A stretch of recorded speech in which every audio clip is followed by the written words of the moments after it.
Hi friends, welcome to Jo's kitchen. நீங்க இன்னும் நம்ம ஜோஸ் கிச்சன் சேனலை சப்ஸ்கிரைப் பண்ணலையா? சட்டுன்னு சப்ஸ்கிரைப் பண்ணிட்டு லைக் பட்டனை தட்டி விட்டுட்டு வாங்க, வீடியோக்குள்ளார போகலாம். என்ன சமையல் சமைச்சாலும் அதுல பெரும்பாலும் வெந்தயத்தோட பங்கு கொஞ்சமாவது இருக்கும். எதுக்காக சேர்க்கிறோம் அப்படின்னு தெரியாமலே நம்ம சேர்த்துட்டு இருப்போம். அப்படி வெந்தயத்துல என்னென்ன சத்துக்கள் இருக்கு, அதோட மருத்துவ பயன்கள் என்னென்ன அப்படின்னு தெரியணுமா? அப்ப வீடியோவை ஸ்கிப் பண்ணாம பாருங்க ஃப்ரெண்ட்ஸ். வெந்தயத்துல விட்டமின் சி, புரதம், நார்ச்சத்து, நியாசின், பொட்டாசியம், மெக்னீசியம், மாங்கனீசு, இரும்பு, இது மாதிரியான சத்துக்கள்லாம் நிறைய இருக்கு. இது மட்டும் இல்லாம சேர்மங்கள் கூட இந்த வெந்தயத்துல இருக்கு. வெந்தயத்தை சாப்பிடுறதுனால அதனாலதான் நமக்கு நிறைய பயன்களும் கிடைக்குது. சரி வாங்க, வெந்தயம் சாப்பிடுறதுனால என்னென்ன நன்மைகள் கிடைக்குதுன்னு சட்டுன்னு பார்த்துட்டு வந்துடலாம். தாய்ப்பால் சுரப்ப அதிகரிக்க செய்யறதுல வெந்தயம் எப்படி பயன்படுது அப்படின்னு பார்க்கலாம். வெந்தயத்தை பால்ல போட்டு நல்லா காய்ச்சிட்டு கொஞ்சோண்டு சர்க்கரை கலந்து குடிச்சிட்டு வந்தீங்கன்னா தாய்ப்பால் சுரப்பு அதிகரிக்கும். அது மட்டும் இல்லாம சாதம் வடிச்ச கஞ்சியில வெந்தயத்தை சேர்த்து காய்ச்சி கொடுத்தீங்கன்னா தாய்ப்பால் சுரப்பு சீராக இருக்கும்.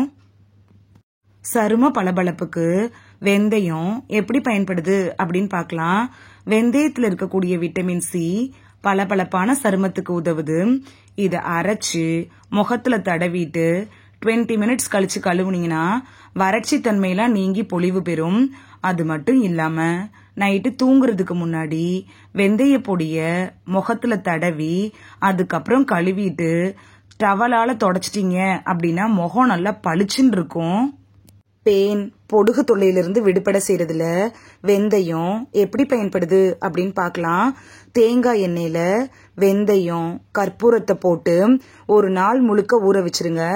நீங்க தலைக்கு குளிக்கிறப்ப இந்த எண்ணெயை தலையில தேய்ச்சிட்டு அதுக்கப்புறம் நீங்க ஹேர் வாஷ் பண்ணீங்கன்னா பேன், பொடுகு தொல்லையெல்லாம் சரியாகும். இந்த தேங்காய் எண்ணெய்க்கு பதிலா தேங்காய் பாலை கூட நீங்க பயன்படுத்தி இது மாதிரி தலைக்கு குளிக்கிறப்ப பேன், பொடுகு தொல்லை நிரந்தரமா சரியாகும். கருவளையம், கரும்புள்ளிகள் எல்லாம் நீக்கிறதுல வெந்தயம் எப்படி பயன்படுது அப்படின்னு பார்க்கலாம். வெந்தயத்துல இருக்கக்கூடிய விட்டமின்கள் முகத்துல வரும்ல அந்த கரும்புள்ளிகளையும் கண்ணுல ஏற்படக்கூடிய கருவளையத்தையும் நீக்குது. வெந்தயத்தை அரைச்சு முகத்துல தடவிட்டு அது காஞ்சதுக்கு அப்புறமா கழுவுறப்ப இறந்த செல்கள், பாக்டீரியா, அழுக்குகள் இதெல்லாம் வெளியேற்றிரும். ரத்த சர்க்கரை அளவை கட்டுக்குள் வைக்கிறதுல வெந்தயம் எப்படி பயன்படுது அப்படின்னு பார்க்கலாம்.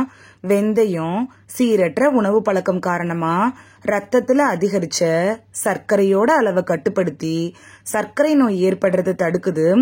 வெந்தயத்துல இருக்கக்கூடிய நார்ச்சத்து, கார்போஹைட்ரேட் அளவை குறைச்சு ரத்தத்துல சர்க்கரையோட அளவை அதிகரிக்கிறத கூட தடுத்துரும். உதட்டுல வரக்கூடிய வெடிப்பை தடுக்கிறதுல வெந்தயம் எப்படி பயன்படுது அப்படின்னு பார்க்கலாம். பெண்களுக்கு உடலோட வெப்பநிலை காரணமா உதடுகள்லாம் வெடிக்க ஆரம்பிக்கும். அப்படி இருக்கிறவங்க எல்லாம் தினசரி குளிர்ந்த நீர்ல வெந்தயத்தை ஊற வச்சு அதை காலையில வெறும் வயிற்றுல நைட்டு தூங்குறதுக்கு முன்பாகவும் குடிச்சிட்டு வந்தோம்னா 2-3 நாட்கள்லயே படிப்படியா உதடு வெடிப்பெல்லாம் மறைஞ்சு சரியாயிரும். மலச்சிக்கல் பிரச்சனையிலிருந்து விடுபட செய்யறதுல வெந்தயம் எப்படி பயன்படுது அப்படின்னு பார்க்கலாம். தினமும் வெந்தயம் சாப்பிடுறதுனால மலச்சிக்கல் சரியாகும். சாப்பிடுற உணவை நல்லா செரிக்க வச்சு வயிற்ற சுத்தமா வச்சுக்கிறதுக்கு வெந்தயம் ரொம்ப யூஸ்ஃபுல்லா இருக்கும்.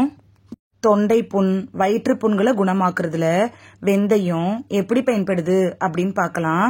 வயிறு, தொண்டை பகுதிகளில் ஏற்படும்ல அந்த புண்களை வெந்தயம் குணமாக்குது. அது மட்டும் இல்லாம வெந்தயம் உடலை குளிர்ச்சியாக்குற இயல்பு கொண்டிருக்கிறதுனால உடல்ல வரும்ல அந்த கொப்புளங்களை கூட குணப்படுத்துது. இது தவிர இருமல், தொண்டை கரகரப்பு இது மாதிரியான பிரச்சனைகளை போக்குறதுக்கும் வெந்தயம் ரொம்ப ஹெல்ப்ஃபுல்லா இருக்கும். இந்த வீடியோல வெந்தயம் சாப்பிடுறதுனால நமக்கு கிடைக்கக்கூடிய ஆரோக்கிய நன்மைகள் என்னென்ன அப்படின்னு தான் பார்த்தோம். வெந்தயத்தோட பயன்கள் தெரிஞ்சதுக்கு அப்புறம் இனி வெந்தயத்தை மிஸ் பண்ணாம சாப்பிடுவீங்க அப்படின்னு நான் நம்புறேன். இந்த வீடியோ உங்களுக்கு பிடிச்சிருந்துச்சுன்னா லைக் பட்டனை தட்டி விடுங்க. சப்ஸ்கிரைப் பண்ற ஃப்ரெண்ட்ஸும் மறக்காம லைக் பட்டனை தட்டி விடுங்க. இந்த வீடியோ உங்க ஃப்ரெண்ட்ஸுக்கு பயன்படணும் அப்படின்னு நினைச்சீங்கன்னா ஷேர் பண்ணி விடுங்க. நிறைய பேர் சப்ஸ்கிரைப் பண்ணாம பாக்குறீங்க ஃப்ரெண்ட்ஸ். நீங்களும் சப்ஸ்கிரைப் பண்ணிட்டு பார்த்தா நமக்கு பவர் கிடைக்கும். நீங்க சப்ஸ்கிரைப் பண்ணிட்டு பாக்குறது பாக்குறது இது மாதிரியான வீடியோக்கள் தொடர்ந்து போடுறதுக்கு எங்களை மோட்டிவேட் செய்யற விதமா அமையும் ஃப்ரெண்ட்ஸ். சப்ஸ்கிரைப் பண்றதோட மட்டும் இல்லாம பக்கத்துல இருக்க பெல் ஐகானை கிளிக் பண்ணி ஆளுங்கிற ஆப்ஷனை கிளிக் பண்ணி வச்சிட்டீங்கன்னா நாங்க வீடியோ போட்ட உடனே நோட்டிபிகேஷன் உங்க செல்போனை வந்தடையும். நாளைக்கு வேறொரு ஆரோக்கியமான பதிவுல சந்திக்கலாம். Thank you, by.